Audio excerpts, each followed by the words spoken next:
Emma, welcome to Made for More. It's wonderful to have you here, and thank you so much for taking the time out of your day. Now, I wanted to ask and start this on the right foot of, you had a very successful multi-six-figure business. Why did you feel the need to close that in order to take that next step? First of all, thank you so much for having me. Pleasure to be here. Straight in with the questions, straight in with the hard question. So basically I had a fitness business, an online fitness business, and I had been in that avenue, as in fitness space, for around 6 years at that point. And you know what it was? It's so crazy. I didn't know necessarily like what was going to be next, but the only thing that I had certainty on was that it wasn't that. So like that was my only decision making process was, okay, I actually don't really know necessarily what's next, but I know this is not right for me. Like I'm not aligned anymore with like my identity. I'm not aligned with like my growth, like where I see myself in the next 5 years. And I was like, in order for me to progress to that next level, I need to like basically shut this down or close this chapter. And I know like that path will reveal itself. And I know like that will sound so crazy to a lot of people, even business owners or even from the outside world, that are like I've had so many questions asked like that particular question. But I'm so big into like alignment and like trusting in yourself and trusting in the vision, that I had so much faith in myself that I was like, yeah, I have this cue, it has to go, done, and I'm moving on to the next chapter. But like just to summarize that, mainly it was honestly an identity situation where I had like spent the last like 6 years of my life growing into this identity, and like I can like probably very like confidently say like I grew into that person. And then what I was doing currently in that business, I was no longer growing as a person. Like I was completely stagnant, which was affecting me negatively, like my mindset. And I also feel like fitness businesses are one of those businesses where you need to be like completely all in and passionate. And I actually felt like I was doing like my clients a disservice, myself a disservice, because I was no longer happy. And yeah, I had to make that tough decision early on. So just went ahead and did it, ripped the band-aid off. I think it's incredibly brave to be able to, and also I think it shows the absolute level of trust you have in yourself, that you'll just back yourself through any situation. Because anyone who's ever left, you know, anything that, most people leave things when it gets bad, or when it's already gone past the point of no kind of rescuing it. But I think it's super brave to be able to actually identify that within yourself, that you're not, you know, being the version of yourself that you know you can be, and, you know, having the ability to actually leave something before it gets bad. Yeah, I appreciate that a lot. Thank you. It's more as well, it's like I am nearly on like this next quest for myself. So like, you know, I feel like even you have a lot of entrepreneurs listening to this podcast.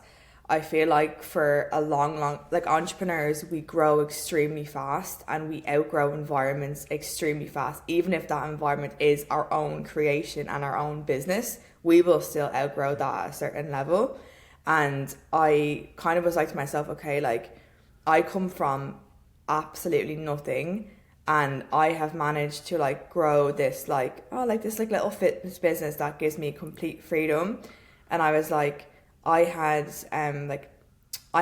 built up this like stack of evidence that I can do this one thing, which is like build this business. So I was like, you know, if I have so much trust in myself to have done this, I need to still have that trust, if not turn the dial up into this next chapter. And I want to prove to myself that like I wasn't just an entrepreneur in one area of my, like one element, like fitness. Because fitness is quite easy to me, you know, like it was my life at the time, it was easy to me. I'm now on this journey to prove to myself that it wasn't, like it was within me the whole time to build that business. You know, it wasn't just my fitness journey, it was like I was an entrepreneur, and if I can build one business, the same skill set, mindset, characteristics that I needed to build that. I have them in me. So I need to be able to adapt them to a new environment and a new industry, and honestly even reach a new level, like a next level on top of that. And that's kind of the journey that I'm on right now, is just to prove to myself, if you're an entrepreneur, it's within you. And if you also, do you ever see them quotes like people lose everything? Because technically I didn't lose everything, but technically I self-sabotaged myself into losing everything. That makes sense. Like I shut everything down. And I think at those moments, you really understand your strengths, you apply pressure to yourself, and inevitably what's going to come from that is you're going to discover again, really like within, where you can go and what you can actually build next. And we're still on that journey. Like, I wouldn't lie to all of your podcast guests and say, oh, like I've absolutely smashed out of the park, and like, I'm, a 7-figure entrepreneur now, but I know I will be. Just I'm on that journey now, and like it's an interesting journey. It's interesting. Yeah, rebuilding from scratch. Like there's a very unique challenge in that, and actually I completely agree. One of my favourite things about the transformation that's happened in me over the last 5 years has been actually understanding that as a framework, business and it's all comprised of the same components, and actually it's such an exciting challenge being able to apply that in a different field, a different environment outside of your necessary comfort zone. And obviously you know about like when you're uncomfortable, that's when you grow. And something you said there, actually, I think it made a really, really good point, where you became disenfranchised with the business. You stopped growing. And as a founder, your vision needs to be big enough to hold everyone's vision within the company. And I think that's such an important thing. And if you don't have that, realistically, the best thing that you can do is actually move away, because otherwise you're doing them a disservice. But something you mentioned was obviously about, coming from nothing. And that's something I relate to as well. And you've actually been an entrepreneur for since your late, mid to late teens. So I'm really curious to understand what your childhood was like, or what life was like that, brought this entrepreneurial spirit forth in you. I was actually thinking about this morning before the podcast, because it's so crazy. I was just thinking, I was like, I was just trying to do some reflection before speaking to you, so I'm aligned coming onto this podcast. And I was like, it's actually wild, because I think entrepreneurship is something that people can't really explain. I think people do have entrepreneurship in them, but sometimes it's disguised as when you're from say Western countries like the UK, or where I'm from, Ireland. Ireland is, entrepreneurship isn't something that's openly spoken about, and it's not really rewarded in the school system, and it's not even your friends. For years and years and years, I was always I don't want to use the word weird, because I know looking back it wasn't weird, but I always felt like an outsider, an ambitious person in a circle full of people that weren't super ambitious. I always felt I was always in the wrong environment, which always made me feel just really weird. I was always I don't want to do these things that they're doing. I wanted to be in the gym. I wanted to be watching YouTube videos. I wanted to be learning all the time. And I always also had this energy in me.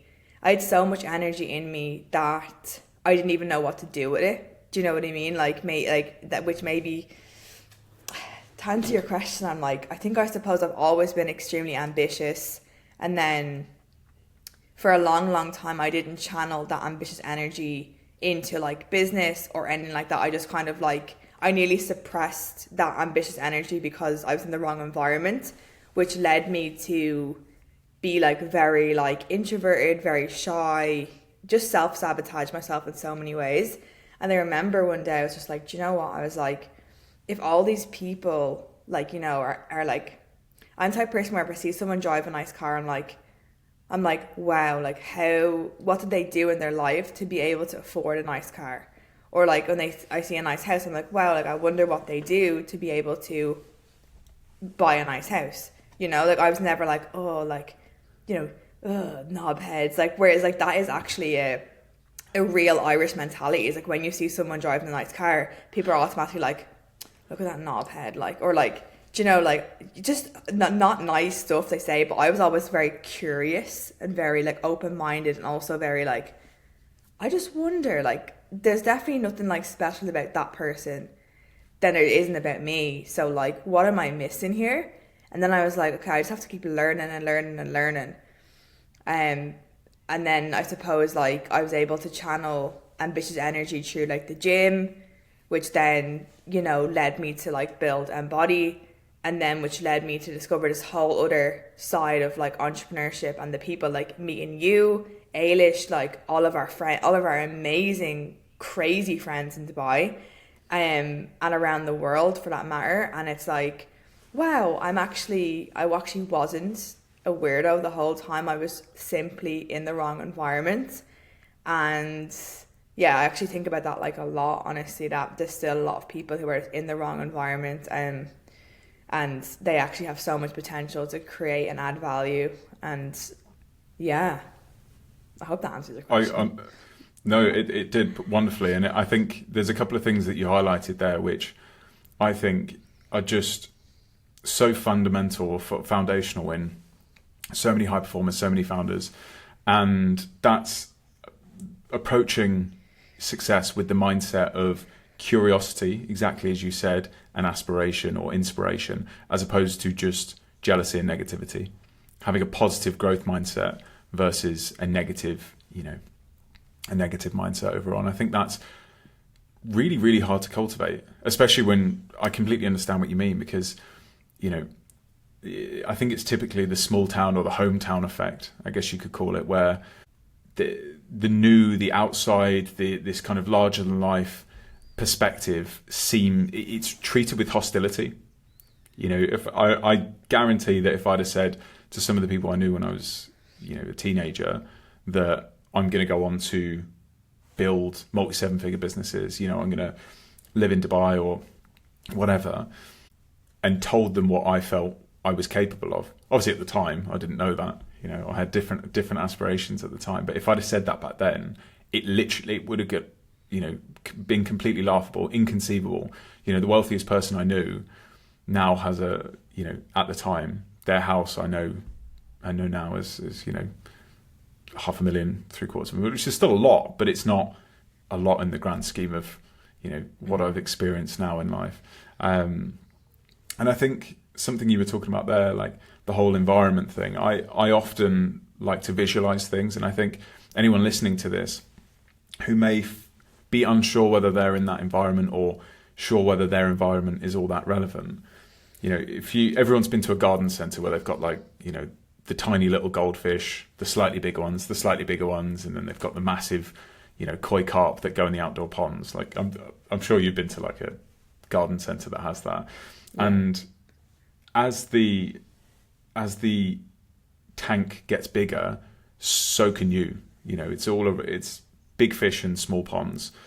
And just imagine being in an ambitious fish in a teeny tiny little pond and the water is filthy. Imagine trying to grow, or, you know, there's not enough food. And I think imagining a constrictive, restrictive environment like that, and just thinking there must be a bigger tank, there must be a cleaner water or a better source of food. Like visualizing it like that helps you actually put it into perspective, how your environment can be so important for being able to help you thrive and grow as a person. So I couldn't agree more. And you know, it reminds me of the whole maxim, you know, your vibe attracts your tribe. Like our mentor Mark, we have a joint mentor, Mark Coles, who we both had in the past, and he was a big advocate for that. Like the energy you put out will attract the people that are on that same level. And that just reminds me, you know, if you're surrounded by those kind of people, growth is contagious, success is contagious, as is that positive mindset. So it's really interesting to know you had that from such a young age. And I think being somewhat of a, I don't want to say like you said, outcast or anything like that, but just being odd in that sense to your friends. Now, I think we've understood, we've talked a lot about what you've done, where you've come from. I'd love to hear more about actually what you're doing now and the challenges that have come from stepping out of, fitness and entrepreneurship in that sense into what you're doing now, the company you've founded. Okay, so sorry, so something that you just said there, like brought something up in my mind. Will I say it? Yeah, so, absolutely.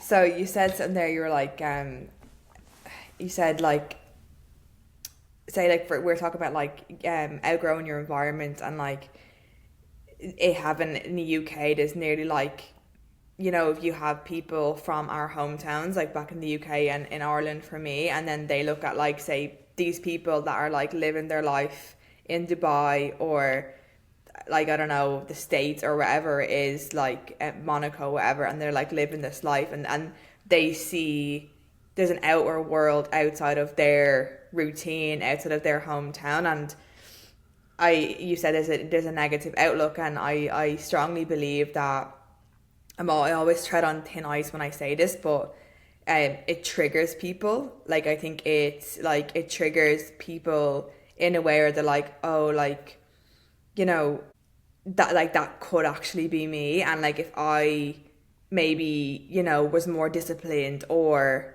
channeled my energy or learned and put that time into learning, I could maybe be out there and do something too.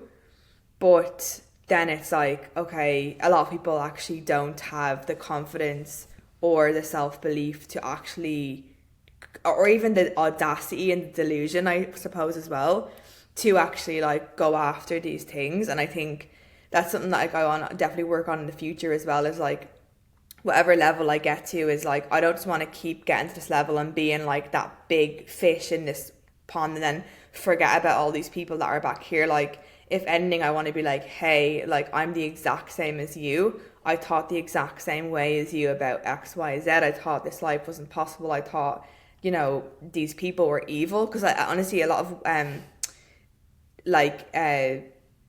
negativity and like projection is put onto wealthy people, I suppose, a lot of the time.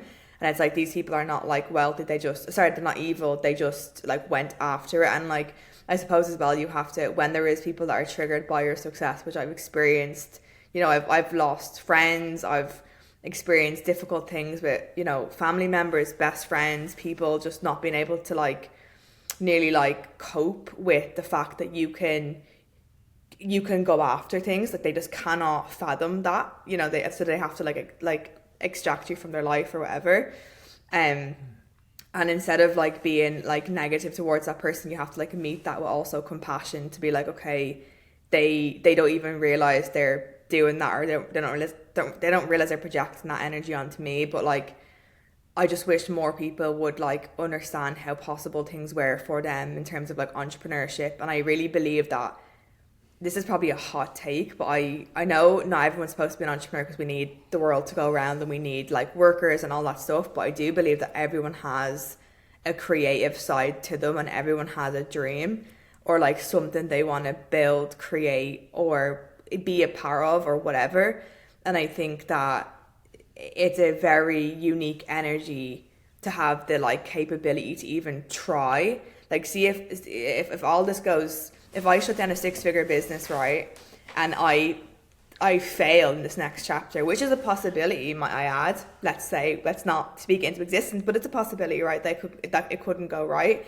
It's going well now, but it couldn't.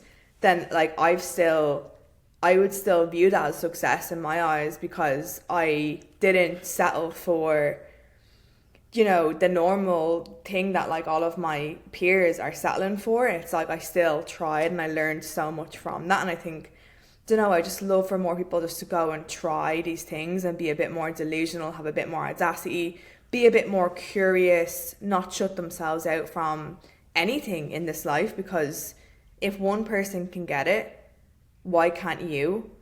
And stop letting these barriers of like networks, they have rich parents, oh, she's really beautiful, or he had a rich dad, or whatever the case is. Stop letting these limiting beliefs in yourself stop you from pursuing whatever it is you want to pursue. And I think like if more people had that like probably confidence, then like we'd have so much more entrepreneurs in the world, so much more like amazing things created, and also a little bit less negativity and hate and projection and all that stuff. So I feel like entrepreneurs need to be compassionate, but also, you know, we're blessed that we actually had the somehow delusion to like proceed forward. And like, yeah, so you just triggered that in me, and I was like, I have to say it. It's like, I have to say it. 100%. And I absolutely adore that, because you're hitting right at the real core of what this show is about.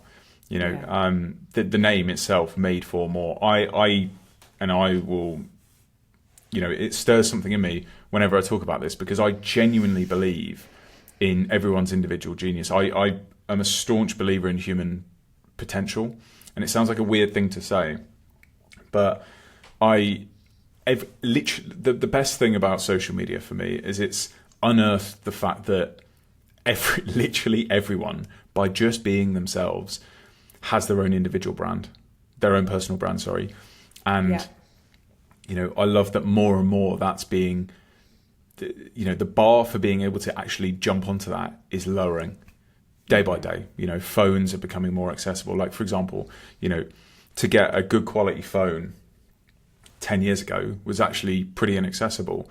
But now there's been so many generations, like you could get the iPhone 12 Pro Max or something like that pretty cheap, and that's got a good enough camera for you to be able to you know, get in there and put yourself out into the world and still pretty much be in the same pool of resources as bigger creators, if that makes sense.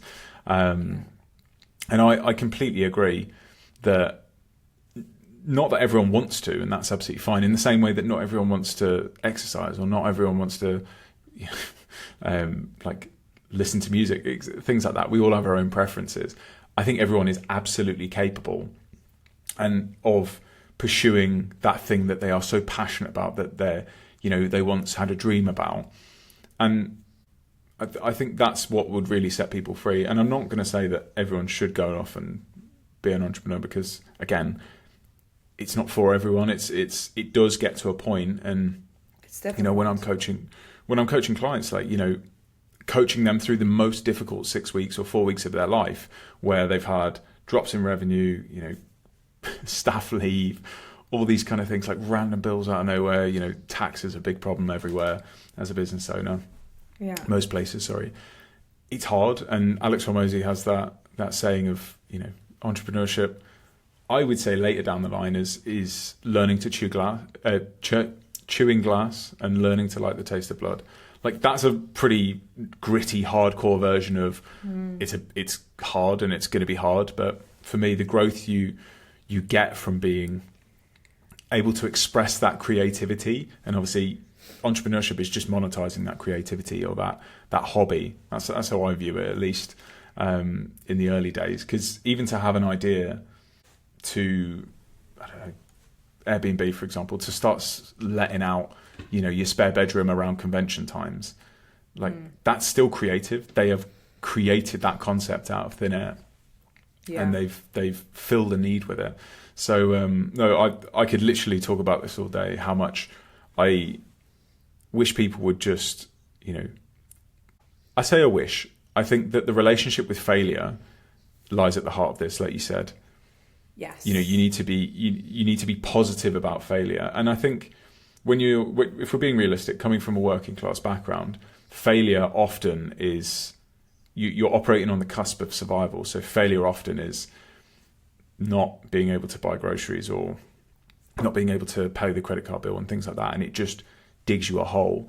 But what I often think about is obviously cultivating a mindset around failure, but also the ability to be creative, the ability to start doing entrepreneurial things is basically free now. You know, posting online, you can have a free account as long as you've got access to the internet, which is free in a lot of public spaces, and something to record on, which you need your phone for other stuff anyway.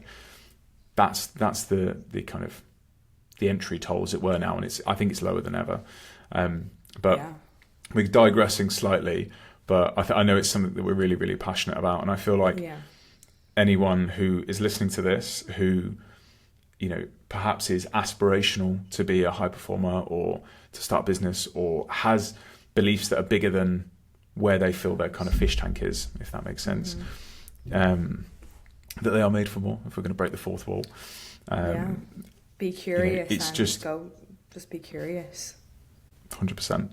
And I'd love to, off the back of that, I would love to hear about this, you know, your new venture in real estate. Well, it's not new anymore. It's the next one after you shut your business. Okay, so you just said there like about like the barrier to entry for entrepreneurs is quite low these days, and I could not agree more with you. And the reason why I say that is I feel like for entrepreneurs, a good place to start is think of who you are right now or who you once were, and like what did you need in your life, whether that was like a product or a service or honesty, whatever. So like this is going to chime into what I'm doing now, by the way. So say for example with like fitness, obviously like I needed like a safe, I was like, you know, quite overweight, really, really insecure, and like I had this vision for myself, but I had no idea where to start.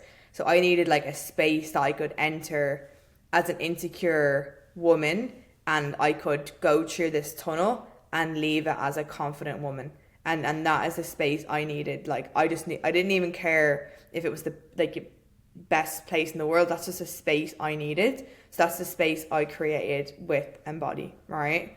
So I learned so much from, I was attracting all these people that were very similar to me that needed this space. Okay, so it was like full alignment, and it was just such a beautiful thing. And then moving into this next chapter, so you know, I actually firmly did believe I'm just going to go into real estate, I'm just going to sell houses and like whatever the case is. But then quickly I realized when I got into real estate, I was like, oh whoa, like, you know, I've been an entrepreneur for the last like 6 years, and like I actually didn't know how easy this whole like investing thing was. And I didn't know, you know, like if I just put away, you know, like 5K for like 18 months, I would have a property at the other side of it. I was like, what the hell? Like, you know, I could have done this like when I was like 21, like it's just, it kind of like, it actually can be nearly frustrated me that I didn't know this was available to me. And like, I've always been someone who's wanted to build like a property portfolio. I've wanted to invest. I've wanted to do all these things. And again, I just didn't have anyone to come forward and tell me these things. And I suppose people who are in real estate, they don't think like entrepreneurs, but because I've had the mindset of an entrepreneur, I nearly feel like that was like a massive like advantage to me in real estate, because straight away I looked at cash flow and I was like, oh, like, wow, I need to tell people about it. Like I need to actually, you know, and then like I was telling people about it, like friends, like a lot of my friends were entrepreneurs at the time, blah, blah, blah. And they were like, what the hell? And then like, you know, next of all, like they were like, okay, like let me like, I want to like get involved in this. Like, you know, I can't get a mortgage right now, or like I don't want to get a mortgage right now, but I do want to invest in property. I have cash flow available. You know, Dubai, Abu Dhabi, Ras Al Khaimah, they're all big emerging economies different to Western countries, and there's a lot of potential there, you know. And then they're like, oh, like, yeah. And then I was like, okay, this is a message. This is actually a message. So then kind of like what I wanted to do then was, in Western countries, aka Ireland, like we have a housing crisis at the moment. You know, it's a little bit of a disaster at the property market. Like taxes are extremely high. There's a lot of like legislation. There's a lot of legislation being brought in March of 2026 as well. And if you're a business owner, you can't even really think as far as like putting money into property right now, because it just doesn't even feel like an option, and it just is a disaster. So like basically kind of what I'm creating now with Global Influence is that space again that I needed as an entrepreneur to be like, you know, this like the support I needed about investing, all of the context I needed, like the correct information, the correct projections, and a community as well of people. Like I have an Irish entrepreneurs WhatsApp community now.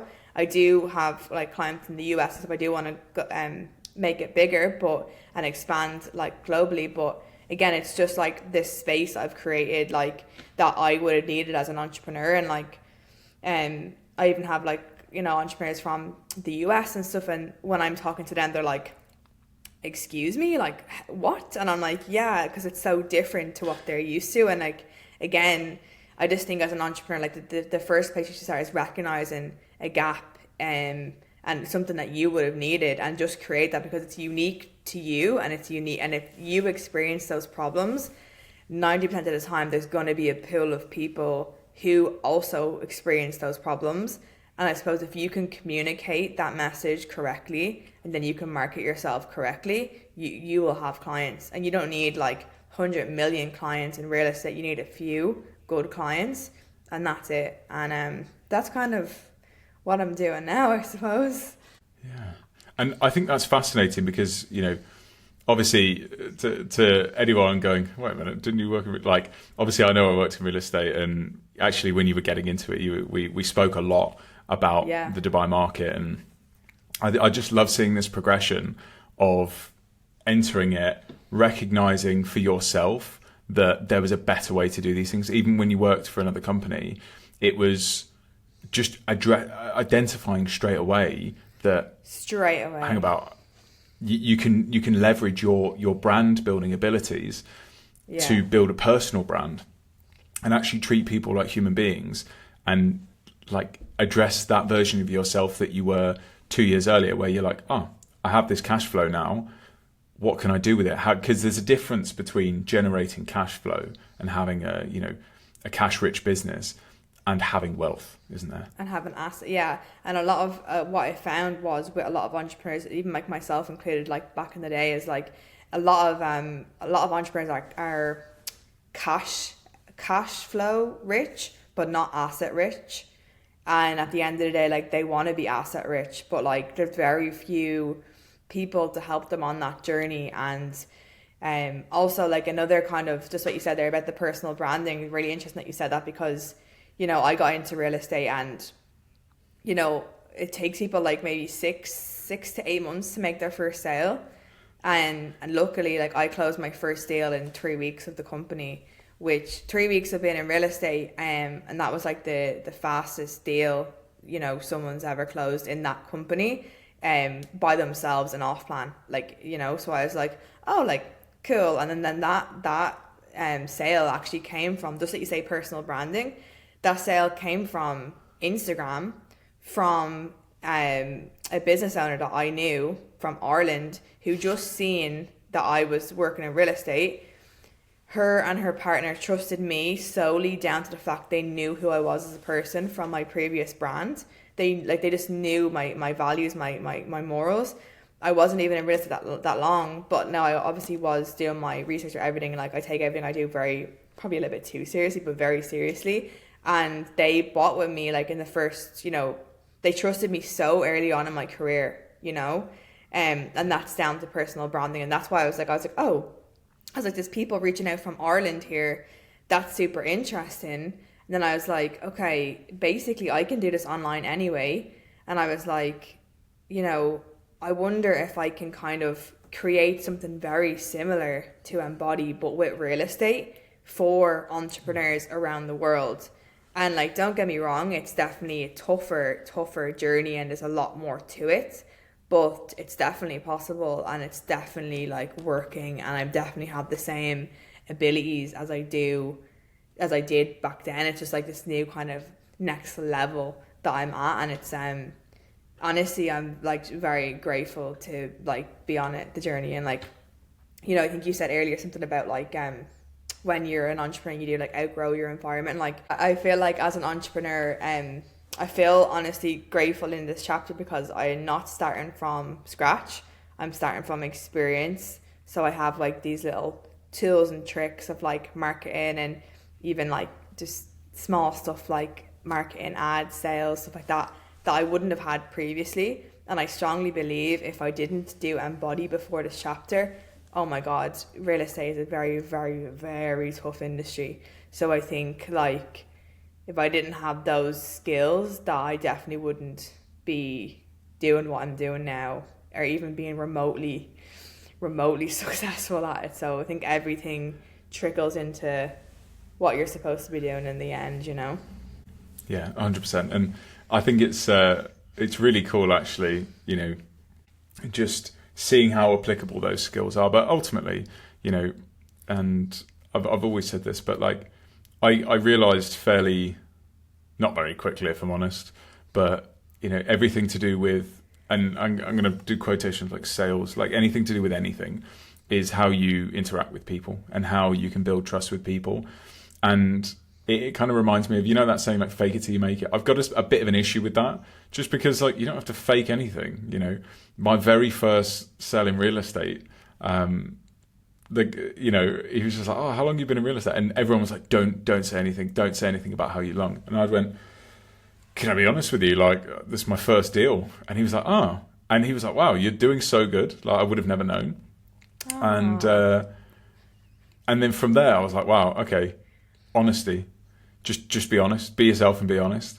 Yes. And that, I think that, not just in business or real estate or anything, but like in life, be yourself and be honest. And that, you know, you're never going to have to pretend to be someone else. You're never going to have to remember this string of lies that you've created or anything like that. And I think what you did straight away was just leverage the skills that you'd already used. You know, you'd already invested in yourself. The best investment you'll ever make is in yourself.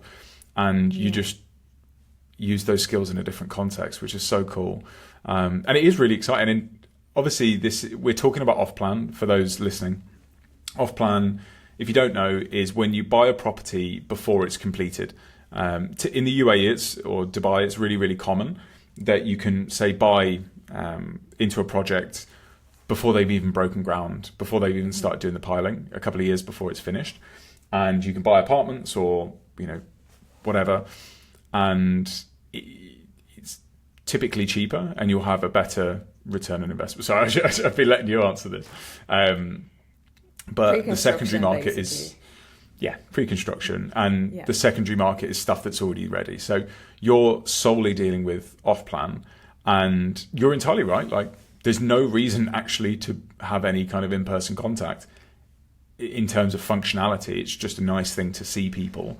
And I know that you're prioritizing that, like going and meeting clients. You know, I think, aren't you flying to the US soon? Tomorrow. Yeah. So tomorrow. Like, just like you say that, isn't like... like it can all be done online. Like even the way we're doing this podcast now, like the majority of like, you know, business is kind of done online now because everyone's busy, you know. But I'll always have, like I was in Dubai last week, I'm back in Ireland now, and I'm going to the States tomorrow. I'll always prioritize meeting people in person as well. Like even like me being back in Ireland, it's actually a lot. It honestly makes so much more sense for me because a lot of my clients are Irish based. You know, so like being able to meet them randomly for a coffee or whatever is so lovely. And then if they're coming to Dubai, I'm like, okay, amazing, I'll try to be there at the same time, etc., etc.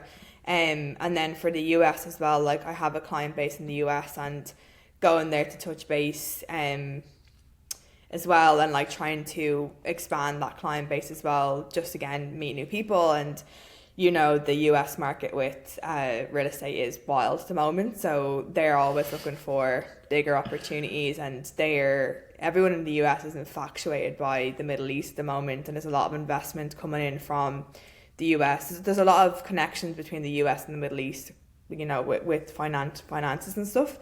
So that's definitely a market that's my 2026 goal is I really want to work a lot from the US, and I want to kind of bridge the gap between American entrepreneurs, kind of maybe like, you know, young online entrepreneurs, and really educate them on what's happening in the Middle East and like be an advocate for them and show them like what they can build from there and stuff, and have the maybe difficult conversations. Absolutely. And I think obviously I think you touched on something cool, which is like you don't need to travel, but you want to. And this, you know, you get to design, you get to live a life by design. And for you, that's traveling around, meeting people, you know, and doing some podcasts, all that kind of stuff. Yeah. And I think at the heart of this, you're bringing value to people. Like even if, say, for example, they don't end up investing with you and through global influence, like ultimately you're helping people with understanding that there is an option here, that they don't just have to go and get taxed the life out of. Because I know certainly in the UK, like buyer sentiment is that like it's not a great environment unless you're buying to live. Like it's not a great environment to invest at least. But anyway, like I think that it is so exciting that you've just seen what is a relatively closed environment. I mean, speaking from experience, like I started in real estate during COVID times, and I did that for over 2.5 years, and it's been done. It was innovated early on by the British brokers, and specifically Allsop and Allsop. Like they really did lead the way forwards with that, with introducing like a good quality service to real estate in the Middle East, in Dubai at least, and it's pretty much stayed the same for that entire time, in my opinion. People, the way that the job works, and I think what you did is just going into that, understanding the mechanics of it straight away, grasping the fundamentals of the job, and then just going, oh, well, there's a whole world of people out there who are like me. There's that wonderful bit in that film Robots, that the main big guy, he's an inventor. He's like, see a need, fill a need. And that, for me, like, obviously he's talking about being an inventor, but that literally just sums up entrepreneurship, doesn't it? You see the thing that you need help with, and then you fill that. But yeah, it's anyway. So funny because it was the inner entrepreneur in me. Like it was crazy because again, I honestly thought, I knew I was moving on to like a new progressive chapter, but again, as I was saying to you before, I shut down that last business and I didn't necessarily have this grand master plan. I more so was like, I know there's a bigger picture here, but I can't see that clear path yet. And as long as I still am operating in this frequency, I'm never going to match this frequency. So I had to basically, honestly, like, I don't know if you like talking about ego too much and stuff, but I honestly had to put my ego aside and like basically shut down everything I've ever worked for and shut down that meaning of what like it felt like to be successful, to be a beginner again and to, build myself back up again. And it took, honestly, I literally was in real estate, I think a couple of months before I was like, oh yeah, no bueno, perfect, like this is perfect. And you think just like, yeah, trusting in yourself and having that like blind faith in the vision that you see for your life, and just no matter how, I think there's a superpower in when someone has a vision for themselves and for their life, even if the path isn't directly clear, always believe in yourself to take that next step forward, even if it doesn't make sense to you at that time. Because at that time of shutting everybody down, it didn't make sense to me. I was like, it's so weird. I don't know if you're like a religious person or a spiritual person, but like it was like something was just telling me this has to go. And I didn't understand, and I was like, oh, this is so pain. Like, honestly, I've experienced heartbreak once, and it was more painful than heartbreak, because I was like, I have no idea what is happening here, but I'm trusting, whatever this is, I'm trusting this path, and I'm going to shut it down. And like, in hindsight now, it all makes so much sense. And I'm sure there's going to be difficult decisions in the future and stuff like that, and difficult lessons I'm going to have to learn. But yeah, this whole year was a very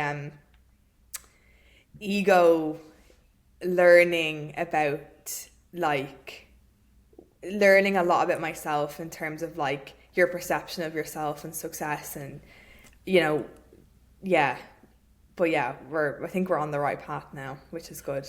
No, I understand what you mean, and like the challenge for you was the ego had to die, and the ego came to this situation, or the to die, as it were. It did.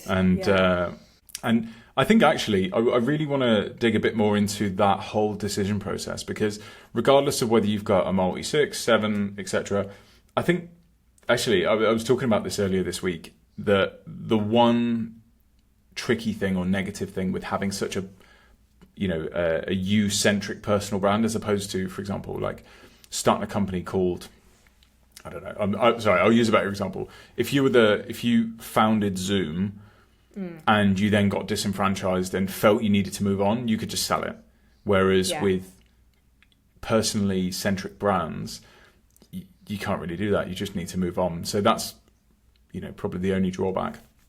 However, the entry to actually start on that is much easier. So there's pros and cons. But anyway, regardless of whether you're selling at any point or exiting or closing at any point, or whether it's literally just, do I leave the security of my job to go and pursue this dream? Like, I see there's a real parallel there in taking that leap of faith. So talk us through that process you went through from, obviously, honestly killing it. I remember you just, the first time we discussed it, you just had an event that went amazing.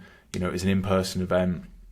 And that was the last time that I think I remember before this process started for you. So talk us through the process of making this, really big decision that was really difficult, like you said, harder than heartbreak.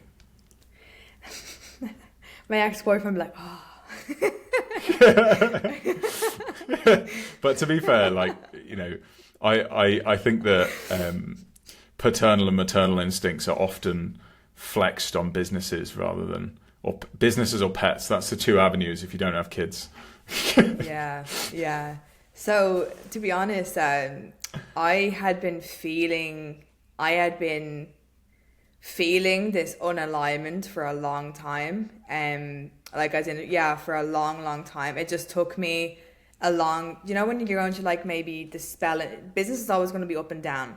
I think sometimes it's really hard to comprehend whether you're having a shit time and just to keep, as you said, the Alex Hormozy quote, keep eating the glass, just keep doing it. Or if it's like, oh, I'm actually extremely unaligned in life right now and I'm not actually happy. And even if I was to make $1 million or 2 million or whatever, I still wouldn't be happy. And I think that's a big indicator that people need to understand in business and in life as well. And I think that's one thing I will be thankful for is my intuition is I'm a very aligned person. Alignment is probably the most important thing to me because it's never let me down. Alignment has helped me build Embody. So even if alignment is telling me to shut it down, I'm going to trust it because I trust it so much. But when it came to shutting that business down, it was for a couple of months, I was feeling just extremely I was still doing the tasks I need to do daily, posting content, marketing, sales, calls, running events, and also being the best coach I could be as well with my team. They had no idea I felt this way, no one had any idea. Because I was is this a phase? Is this a phase, But then I remember I was in Dubai and I literally texted my mom and I was like, I can't really explain how I'm feeling right now, and I'm someone who doesn't ask for help. I never ask for help. I keep it going. And I texted and I was like, hey, I don't really know how I'm feeling right now. I'm just rethinking a lot of things in life and, Embody is one of them. I think I want to pull the plug. And she was she didn't even say anything. She just said, hey, pack a bag, come home, and we'll chat. And I was like, okay, perfect. So I actually did. I literally packed my suitcase. I left. I went home. And so I had a big chat with her about how I was feeling. And she was realistically, actually, I was speaking to one of my family members about this. And this is actually really interesting. I'll never forget this conversation I had with him. And I was sitting there and I was like, yeah, just feeling super low about the situation, and I feel like I'm turning my back on all of my clients. I feel like I've put my all into this chapter and I can't believe I just want to press the red button and shut it down. I was heartbroken at my own self, heartbroken. I was like, do you ever get when if you love someone and you want to break up with them, that's how it felt. I was do you know what I mean? Anyway, yeah, I know exactly what you mean. Yeah, it was that type of feeling, it was painful.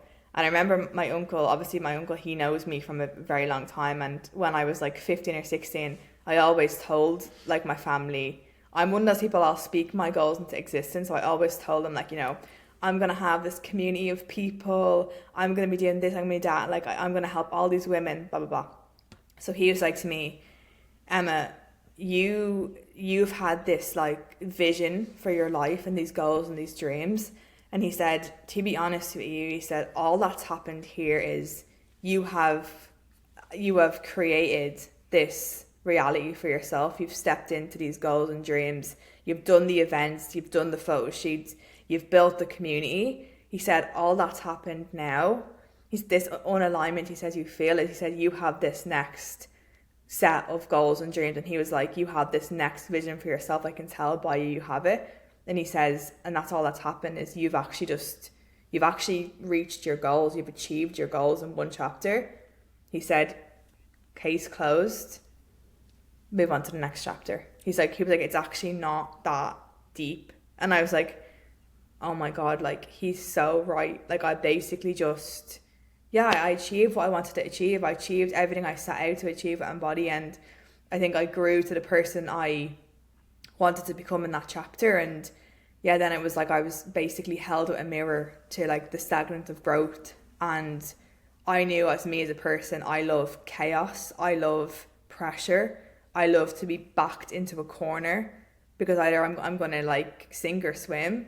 And I wasn't feeling that pressure or chaos anymore. I was, everything was quite repetitive and mundane, and like I just didn't have the same passion anymore. So that's what he said, and I was like, that's actually so true. And only like before he gave me that perspective, I was like, if you take all kind of emotions and ties out of it, life is about growth, and sometimes growth is painful, and sometimes you have to close chapters in order to create next ones. And I couldn't do it all at once, it wouldn't have made sense to do it all at once. So 100%. And all those people that you interacted with, all those people's lives that you touched, you deserve it to them, you owe it to them, to give them full attention. So 100%. And so what that sounds like to me is you having a good understanding of yourself started to feel misaligned. And I want to come back to alignment in a second, but you started to feel misaligned.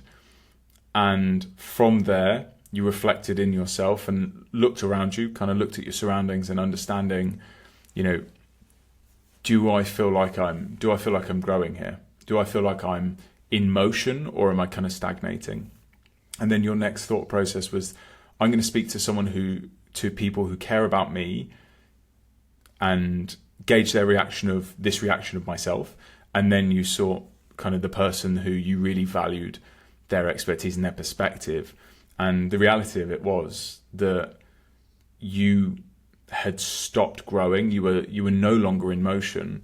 And for you, growth, at least at this stage of your life, is the thing that keeps you feeling alive, And then beyond that, was there pros, cons, or anything like that? I also felt like a hypocrite as well, because in my business, like, even though my business was, let's say, per se physical, I think I leaned into it a lot more on the mental side and a lot more on the like emotional side of things. Like I didn't just want the girls to, lose weight. I wanted them to like get that promotion. I wanted them to like, go out and meet their husband. Like I wanted them different levels of growth in their life. I wanted to see them actually like move in life. I'm kind of against women just like getting into shape just to get into shape. It's like, why are you getting into shape? It's because you want confidence, because you want to go after these goals you have. So I was always trying to push them to like do these bigger things in life, as they get more confidence. And I just felt like I was like, oh my God, for the last like year or two now, I've been pushing like our ladies to go and reach this next level. And I know that I'm ignoring my own next level. And that was bringing me like kind of sadness a lot of the time, because I was like, I'm actually being a hypocrite, because I know there's this whole next chapter I want to move into, and I know I want to grow again. I know I have these like visions for myself, but every day that one of my favorite quotes is, every day you choose to ignore your potential is a day that you choose to suffer. So like, so every day you ignore your potential is a day that you choose to suffer. And I think like I was like suffering because I honor growth so much. And like, again, I don't fear failure at all, but I fear not growing into the version of myself that I'm supposed to be. That's a fear of mine, you know? So I was like, yeah, just kind of, every day I was just like, because I knew I wasn't moving in the right direction, I was suffering then. And I was extremely unaligned. And then even like now, I would say every day I'm suffering too, 100%, but I'm suffering from growth pains, not stagnation pains. And even that in itself, I'm like, I look at my situation now versus like my situation maybe 2 years ago, and I'm like, I'm just back from Dubai, I'm getting on a plane to New York, I'm selling real estate. I'm like, yeah, it's painful because I'm like, oh God, like there's a lot going on, but I'm also like, this is the type of pain I embrace, and I asked for this, and I love this pain, you know, like, yes, give me all the growth pain. Don't give me stagnation pain, because that's a different type of pain for me. Yeah, it's the you choose your hard. Choose your hard, yeah, for sure. And there's I know we're both suckers for quotes. There's that one that I can attribute to Chris Will, where there's no greater pain or there's no greater suffering than when the version of who you could have been meets the version of who you are. And I think that's exactly it. Yeah. That is exactly. I was like, sometimes I'm like, would my 80-year-old self be proud of me right now? Like, you know, and I'm like, no, she wouldn't be. Or like, you know, the decision that you have to make today, I think it's always important to look at like the bigger picture of a decision. So like, say for example, with Embody, I was like, okay, this decision that I have to make is going to be so detrimental and painful in the moment, because that broke my heart. Like I was definitely not okay for a whole year after that. Like that broke my heart. But in the grand scheme of things, aka the next 3, 4, 5 years, will that be the best decision? 100%, absolutely. So I think it's a powerful thing to think long term. It's kind of like delayed gratification in a way with decision making processes versus like having goals. It's interesting you say that, because I think often people delay making the hard decision because it's uncomfortable, whereas in reality all you're doing is actually extending the amount of time that you feel uncomfortable, because once you've made that decision, as hard as it is, you know, it's off your shoulders, it's off your plate, you know. And the absolute we then get into the weeds of like first and second order decisions, but I believe that pretty much most decisions are second order, the vast majority, if you're willing to go to that extent. But 100%.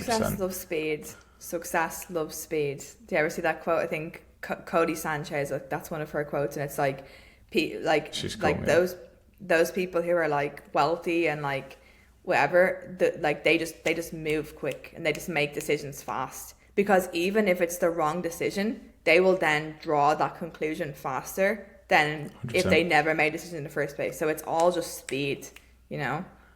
Yeah, failing faster. Yes, yeah.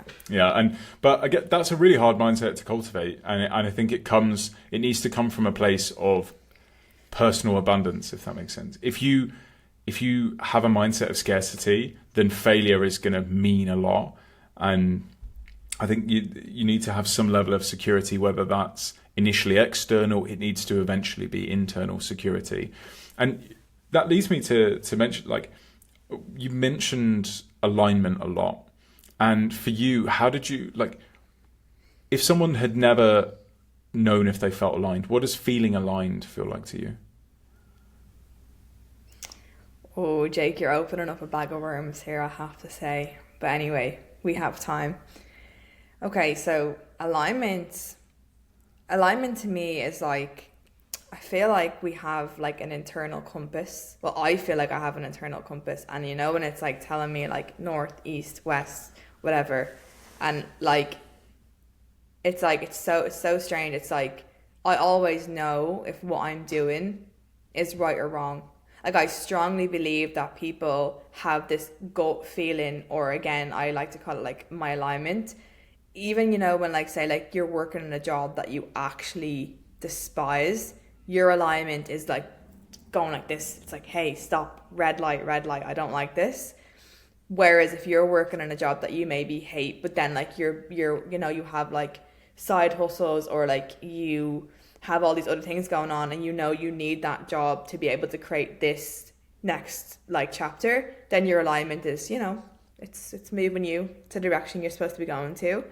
And like alignment for me is like, I've always, if I can never do something unintentionally, like ever. I can never, like, I'd rather do nothing at all than proceed forward without being intentional, because like I believe in the art of intention so much. And I don't really, only recently, like the last like maybe year and a half, I've really gotten into like, you know, spirituality, alignment, and maybe a little bit of religion as well, and like really believing in the whole picture of like where my life is supposed to be. And I think I don't really know how deep to get into this, but like, you know, I really do believe in like that there's a plan for your life, and there's a purpose to everything that you're doing, and you have to have the inner self-awareness. And I think it always comes down to self-trust as well. I feel like if you don't have trust in yourself,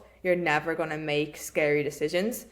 And then like, how do you build trust and confidence is you have like a stack of evidence and unshakable, you know, self-belief that you can get up out of bed in the morning, that you can go to the gym and do that you can, you know, say no to, you know, when your family has like a chipper and you want a chipper, and you need to eat the turkey burgers. You know, like I had like this stack of like self-belief that I can be disciplined. I think that's always helped me. It's always helped me in my decision-making processes, because I have confidence in myself and I have faith in myself. So I think if someone's struggling, you said there, like if someone has never felt alignment before, I would say if you've never felt alignment before, it's probably because you're ignoring your alignment, and you're probably doing things that you maybe know you shouldn't be doing, or maybe not that you shouldn't be doing, that don't serve you. Like you could be maybe heading out on the weekend all the time, but not to like see friends, but you're going out to distract yourself from something. Or, you know, you're sitting in and you're ordering like, you know, food a couple of times a week, maybe to fill the void of something or distract yourself emotionally from something again. Whereas I would say to someone who doesn't feel alignment, like honestly, like just take a look at your life, and when you find yourself distracting yourself, that's the perfect time to find alignment, because you need to ask yourself, okay, what am I running away from? What feelings do I feel right now which are so uneasy? Is it financial? Is it like the way I look? Is it my life situation? Like, and that's how you'll be able to more so find your path and your alignment. But it probably is going to be the work that people don't want to do, I would imagine. And also a big thing about like being aligned as well as making uncomfortable decisions all the time. And I think, you know, like it's a difficult thing to commit to being aligned, and like commit to, again, don't want to go too much into religion because I don't know the standpoint, but like got like, yeah, like surrender. Like I feel like I'm in a state of surrendering right now. Do you know, I'm just surrendering to whatever plan is out there for me. And I think as well at the end of my life, I'll know that I just trusted this, and like whatever it's supposed to be was, you know. No, absolutely. And I think that's such a wonderful way to phrase it as well. And I really appreciate your honesty there, and the depths at which you were willing to plumb, obviously in this conversation. And I think there's a couple of things that you mentioned, but like faith is actually something I'm incredibly interested in wow. a high performance context. So I personally am pretty ambivalent. Like I'm definitely not an atheist. I'm definitely not anything. I'm open to understanding, you know, what the higher order of the world and the universe is. I definitely do not hold a nihilistic view. I definitely don't think we live in a deterministic world. And I think there is purpose and meaning behind things. But it's just so interesting for me to witness time and time and time again that almost unanimously across the board, high performers or people who really have, shattered any kind of ceiling that was above them when they were younger or like in their life, there's this core of faith, and I'm going to continue to delve into this, but there's this core of faith that enables them to know that they have a tether to life and they can just take these leaps of faith because that's where they're meant to go. And I find that so interesting that you use that term surrender, because it's one that I've heard before, specifically when, you have a more religious view as opposed to some other kind of faith-driven view or a universal order view or something like that. But I can't even remember my original question. I think it was alignment. There we go. So being strategic with that, alignment for you feels like, is my internal compass, is every fibre of my being either with this, against it, or am I trying to distract myself from either result? Does that sound like a good summary of what you said? Yeah, and honestly, it's actually super interesting that you said that about like high performance and like religion, and like a lot of high performance tie in, again, alignment and religion to like a higher power, right? And I think a reason that, because I'll be honest, like only in the last like maybe 2 years or so I've really surrendered to it, but before then I always class myself as very spiritual and very aligned anyway, but it's only recently I've connected the dots to maybe something that means more to me. And what I feel like the connection there was with me was almost, I feel like sometimes, again, see these visions people have in their head, and these like really high performing people, sometimes it feels like you're the chosen one to pursue this path. And being the chosen one, like, see, like for me, I come from nothing. I absolutely adore my family, like so much. I love my family, and like my mom and dad are like the best people ever, and so supportive, and like love them to pieces.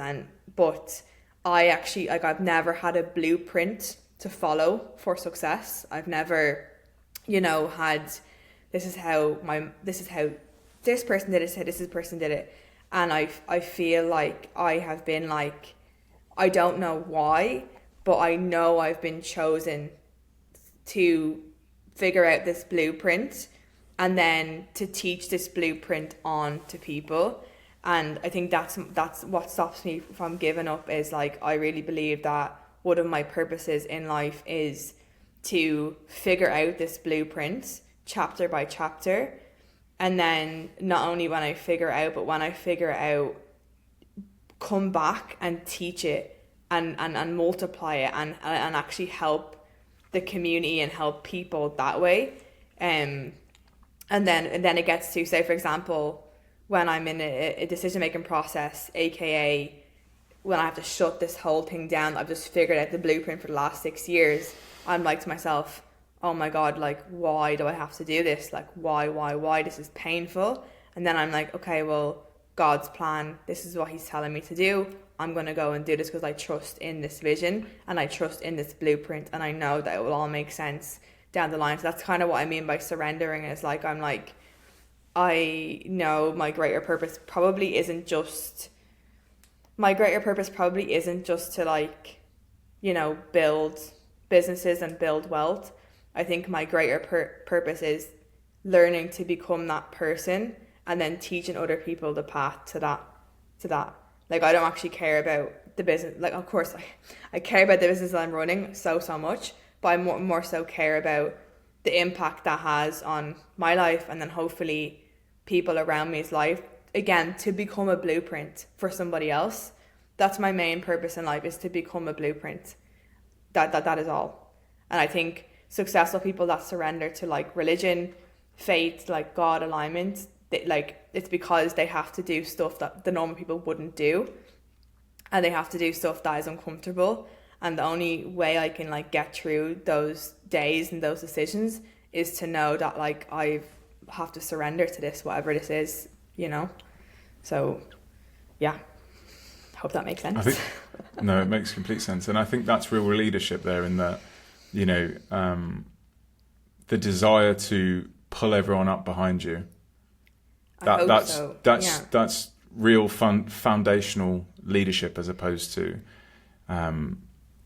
that, you know, whole going up the ladder and kicking the rungs out behind you. And honestly, I'm entirely in the same boat again. Yeah, that's where the whole idea of this podcast comes from, as well as a thinly veiled exploration into all of the interesting things in life and what it's all about and how everyone's got there. But 100% at the core of this is just a desire to help people. And even like I'm sure you're the same. Like, if anything I ever do helps, really helps more than one person, you know, we're quitting. I'm really that's really what I want to do. And I think it's probably not that, you know, rare of a desire, but I think it's rarely expressed. You know, I think innately we like helping each other. Yeah. Yes. Like, you know, it's something I've really struggled with closing and body down. Is I did feel like I was teaching people, and I felt like a coach, and I felt like a mentor. And the one thing that I know is that I will always go back to that place, but maybe not for fitness related stuff, maybe for like a bigger mission or a bigger purpose. And I've never felt more aligned as a person when I was helping people up, like, come take my hand, this is the way. And I strongly believe that, like, it's something that's really, like, the one thing I miss in my life right now is that aspect of me coaching and me mentoring people.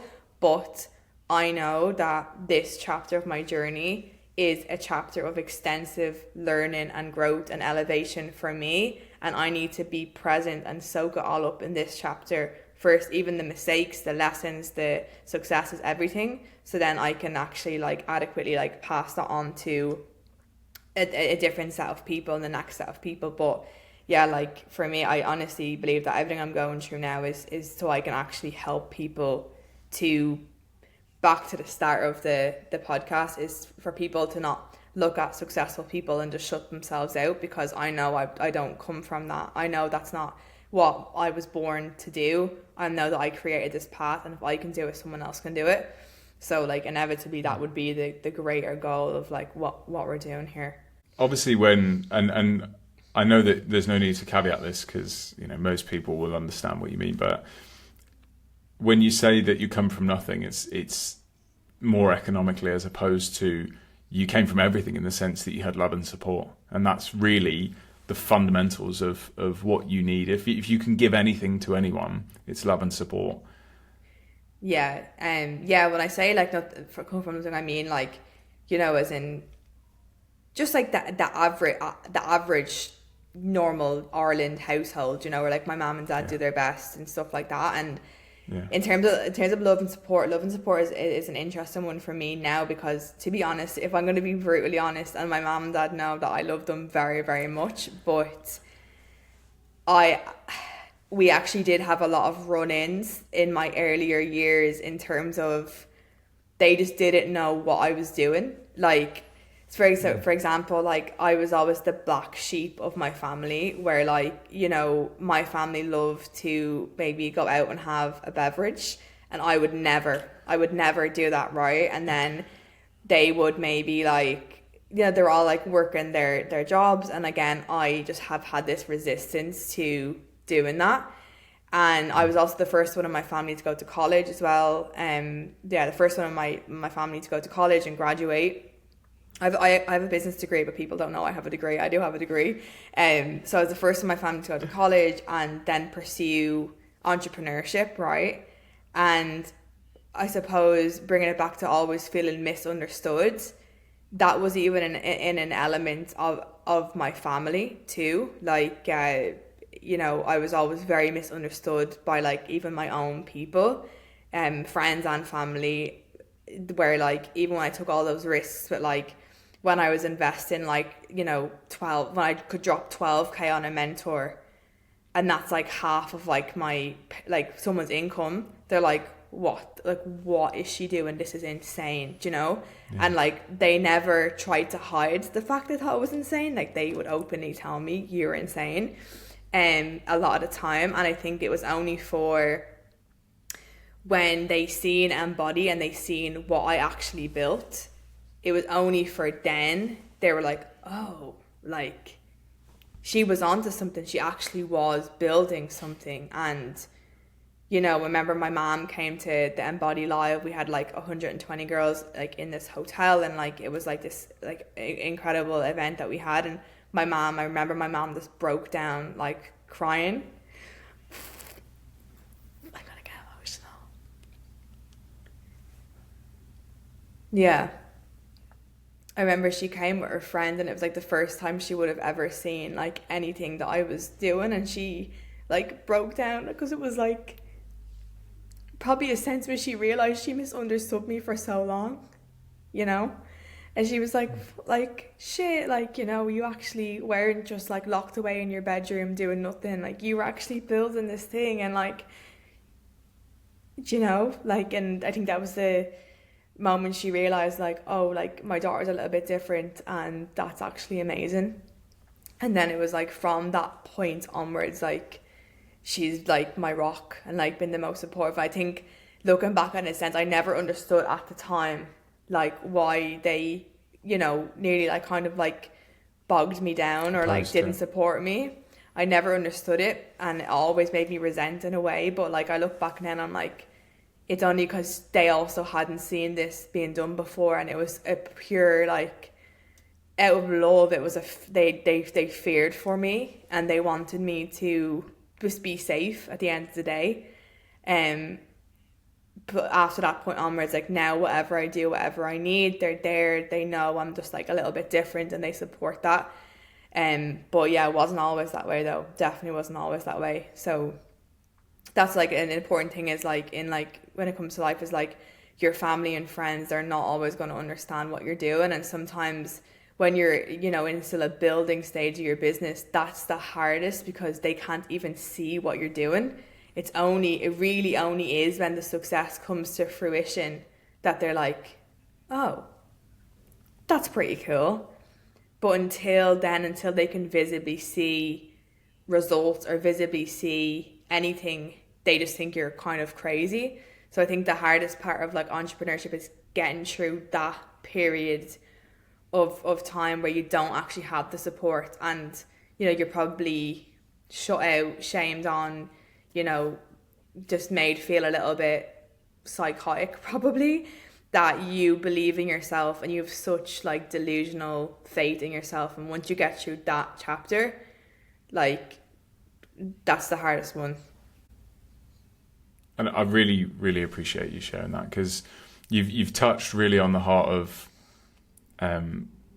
that embryonic self-delusional confidence. And I think it can often be misunderstood as arrogance in the early stages, because 100%. You haven't got that result, you know, because I actually talked about this recently, in that the line between confidence and arrogance is entitlement. And I think early on, you know, saying that you're going to do these things, that you believe in yourself, that you can achieve these things, and obviously you're acting in the way that the future version of yourself who can you're acting that way. Yeah. But I like to bring it back to, you know, a kind of simple metaphor, in that, you know, imagine a random person on the street starts painting on a canvas and is saying this is going to be one of the greatest works of art of all time, you know, and you're like, oh yeah, fucking whatever, you're on the street.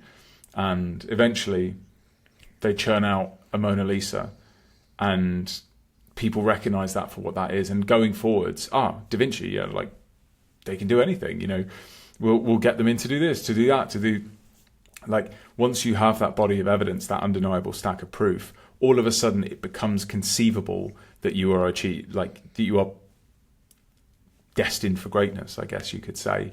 But until then, the greatness is your own conviction and yet to be put on the canvas. And I think it's fair to, for people to, it comes from a place of love, or at least in the cases where it does come from a place of love, to be concerned, to be skeptical.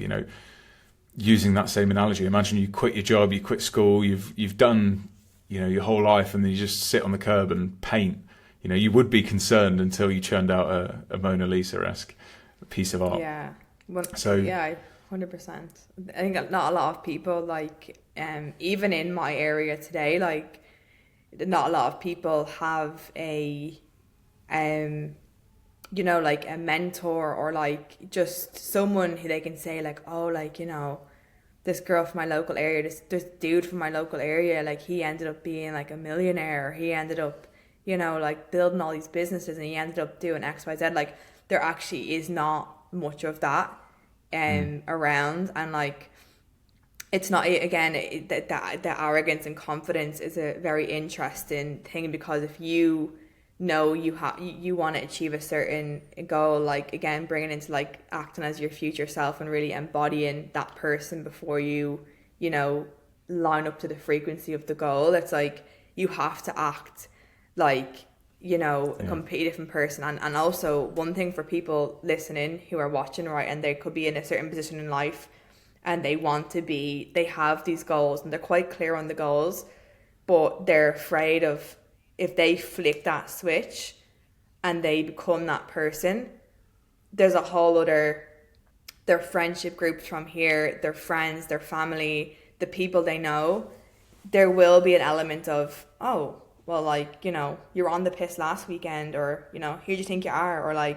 you're broke, what are you talking about? Or oh, there will be this, but you need to commit to becoming that person, irregardless of people's, stop asking for permission from people who you don't want to be in their situation in life. Stop asking for advice, stop asking for permission, stop taking their judgment seriously, and just keep pursuing that person. And the only time you should ever seek advice is from someone who's done it, or someone who is on their own path to greatness, because they're never going to shame you. They're never going to bog you down. They're going to distill confidence into you, and those are the people that you need to have around you. Otherwise, just be a lone wolf for a while. And you have to commit a chapter of your life with just emotional pain in that way to be able to come out on the other side of it, especially when you're trying to, I don't want to sound cringe, but break generational stuff. You have to have an emotional grit to you, from a social standpoint, to be able to reach that level. 100%. And there's a million quotes streaming through my mind that would agree with that. And I think, touching on the embarrassment thing, because when we are starting, that typically is the biggest hurdle, the social one. And often, actually, I know it's the case for Ailish at least, the smaller circle you have around you to start off with, actually being an outcast kind of helps, because you're well, fuck these guys anyway, they didn't like me in the first place. And Austin Butler has that quote where, and I'm going to paraphrase because I can't remember it exactly, but there's a whole world of opportunity waiting on the other side of embarrassment. Go out there and make a fool of yourself. I love that. Yeah, and obviously not, don't go and, maliciously or detrimentally do that. But in terms of, if you feel like you're doing the right thing, if you feel aligned and that your compass is pointing in the right direction, and you are taking the tiniest of steps towards your goals, then you will know. You will know. And it doesn't matter whether other people don't understand it, because why would they understand it? They haven't seen what you're capable of yet. They'll understand once you've done it. Yes. And they also, you have to understand as well, or the people who are trying to achieve good things or amazing things, they have to understand, again, you need to greet these people not with resentment but with compassion, because realistically they just haven't been exposed to these things anyway. So your mindset might be open and you might be curious, but they have never been exposed and they have never been curious. They just see, like, humans are social animals, you know, so like they just see this like person doing something so different to them and it makes no sense in their mind. So automatically, of course, they're going to judge you. Of course, they're going to be like, who does she think she is, or who does he think he is, or like he's going to fail, blah, blah, blah. And you just have to, you know, meet it with compassion and to their level of understanding and just keep going. And then when you have achieved, honestly, the energy you would spend being upset at them, redirect that energy into achieving your goals. When you achieve your goals, come back and help them. That's the only piece of advice I could say to people, because otherwise you let people bog you down all the time. You're going to have no energy left to do the things that matter or do the things that are actually going to move you closer to where you want to be. So probably just say that. Yeah. Your energy and your attention is your time, and your time is the only thing that you'll never get a refund on. I think is a really, like, energy and attention takes time. Literally. That's the only thing you're not going to get a refund on. I think is you really like hit the nail on the head there. And there was something else I was going to say in that. Jealousy is more a reflection on them than you. You know, it's oftentimes when you meet resistance from other people, it's because you're holding up a mirror that only shows them what they're lacking. 100%. And I think with men, I can't really speak from a male perspective because I've not been a male, so I wouldn't even want to speak on that perspective. But speaking from a female perspective, jealousy is horrific, to be honest, and it's something that I've dealt with so much, like crazy amounts, like not really from people that I meet abroad. Like honestly, my friends in Dubai are like my safe space because there's no jealousy, and they're all like because they're all on their own paths, like there's no jealousy. It's actually collaboration. It is collaboration, if anything. And then but unfortunately, like at home, like, you know, I have, like, you know, lost a lot of friendships for no reason other than being myself, unfortunately. And like I would question, like, you know, oh my god, like what have I done, like, but and then I realize, when I reflect on the situation, I realize it was probably because I held a mirror up to them. But again, there would never be any resentment from me or, you know, negativity from me. It's more so like, again, it's this inner thing in me. It's like, I wish I could just help them as well. I wish I could just like show them like that they can do this or they can whatever. But unfortunately, like, you can't do that with everyone all the time. And like, I suppose you can just try to like be an example as much as you can. And like, you're going to trigger people and you're going to have thick skin because they don't want to see a young girl ambitious go. People don't want to see it. They hate to see a young ambitious girl go after stuff. They hate to see it. So if you, again, speaking from a female perspective, you need to have such thick skin. It is like insane. Like, you need to insane thick skin. Well, I completely sympathise, because obviously there's anthropological factors here, you know, in terms of like the, you know, intersex competition and things like that. But also it's a cultural thing. You're entirely right. And I think, to simplify it, like the only thing you can do to help them is to basically just lay the path and give the proof that it's entirely possible. And this is one thing I absolutely adore about the whole Building Out Loud movement. And it's got its pros and cons in terms of business and, you know, this self-development out loud, or, you know, widely publicised, is it literally does give a blueprint from start to finish of exactly how to do that. You know, honestly, one of the best examples is Stephen Bartlett, in that I literally remember watching those first few episodes. There was no watching at the time. Listening to, I think I discovered Die of a CEO, I think around either episode 16 or 18, can't remember. But I just remember listening to him rant at 3 o'clock in the morning and trying to build and scale a company at the time. And since then, there's just crystal clear trajectory to where he is now because he's documented it all. Yeah. And that's the only thing that you can do is lay the path and actually achieve the results to be able to show them that someone like them, cross out minus a couple of things, but realistically, someone from the same town of the same demographic is capable of achieving world-class results. But absolutely, and it's also the cost of doing business in a broader sense. To be the person that you need to become, not everyone's going to be able to come for the ride. Not everyone wants to. Not everyone, unfortunately, should. That's the thing. Yeah, unfortunately, yeah. But I think we should take this one into land. I just borrowed that from Chris Will, so I'm going to need to think of my own one.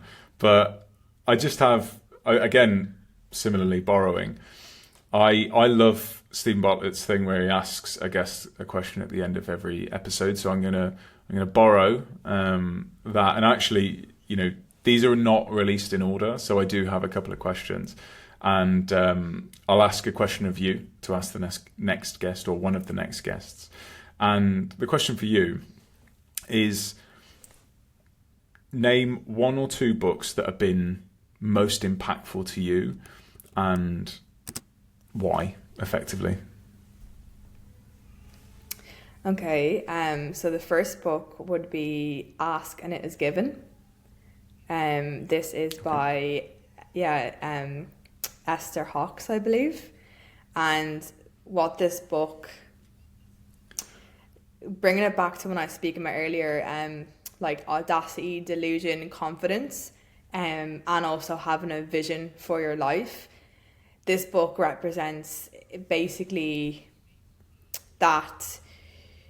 It basically is an energetic book, how you can become, do, see anything you want in life. If you can see it, you can become it. If you can see it, you can have it. You need to ask, and it will always be given.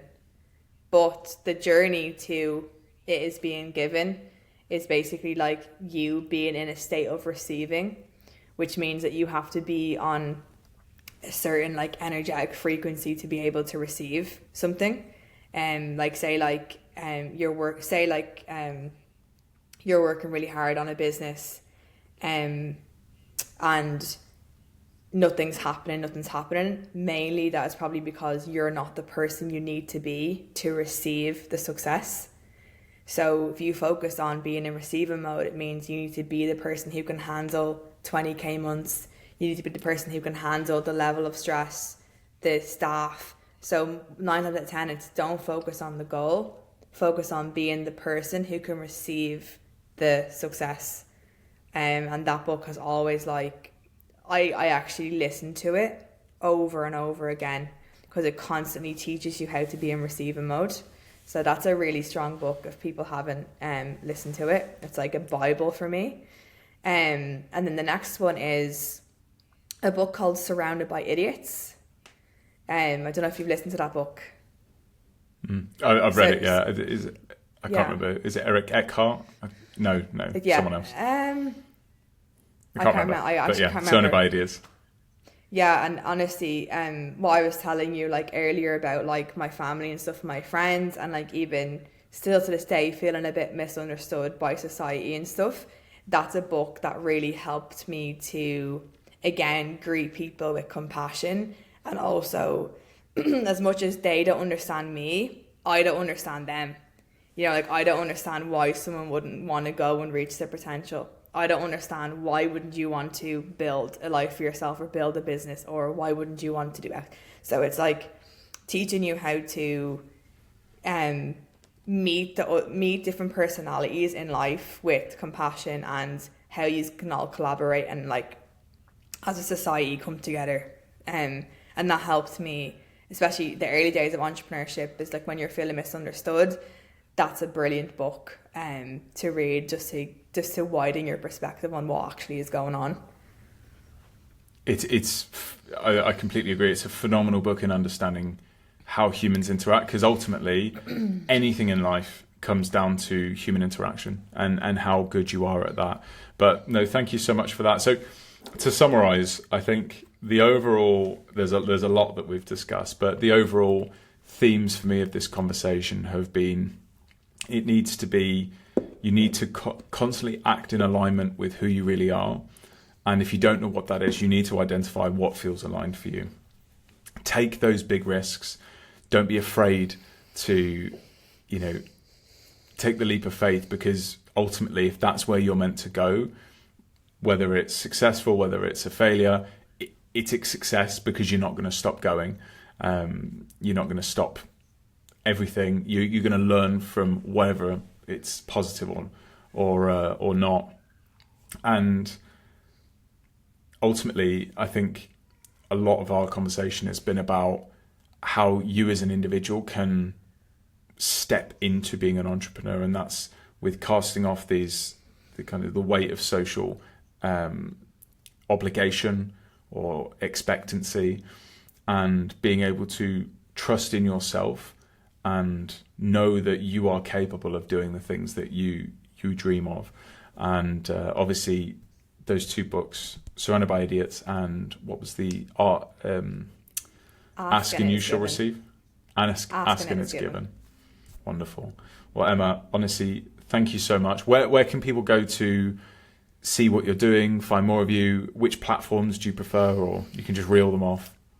Honestly, mainly Instagram. I'm Louise Stephenson. Honestly, you've sparked some inspiration in me to I don't really speak about these type of things online, to be honest, but I think it's these conversations always spark up this interest in me. So yeah, hopefully I'll start talking a bit more about it, what your content. But yeah, mainly Instagram, to be honest, would be where you'll find me. Perfect. So Emma Louise Stephenson on mainly Instagram, but other platforms as well. And if anyone's interested in investment opportunities in the Middle East, off plan, which means you don't have to go anywhere, you can literally just put your money there, and it's a great growing economy. We didn't even talk about the investment prospect of the Middle East. We were more philosophical, but I guess we'll have to do another one. We'll do another one. Yeah. But should they just contact you there as well, Instagram? Yeah, absolutely. Perfect. All right. Well, I appreciate you. You're a wonderful friend, and thank you so much for sharing. And I think that this really has brought a lot of value in the time that we've had. So thank you so much. Thank you so much for having me. Also, a little shout out to you. Very, very proud of what you're doing. And it's so funny that we're doing this podcast now, because even when I was going through my transition last year, you literally said to me I want to do this and I want to start this podcast. I want to have you as a guest. So as much as you're seeing me speak this into existence, I'm also seeing you. So it's a very proud moment here, and I wish you all the success with the rest of the episodes. Thank you so much. Love you to bits.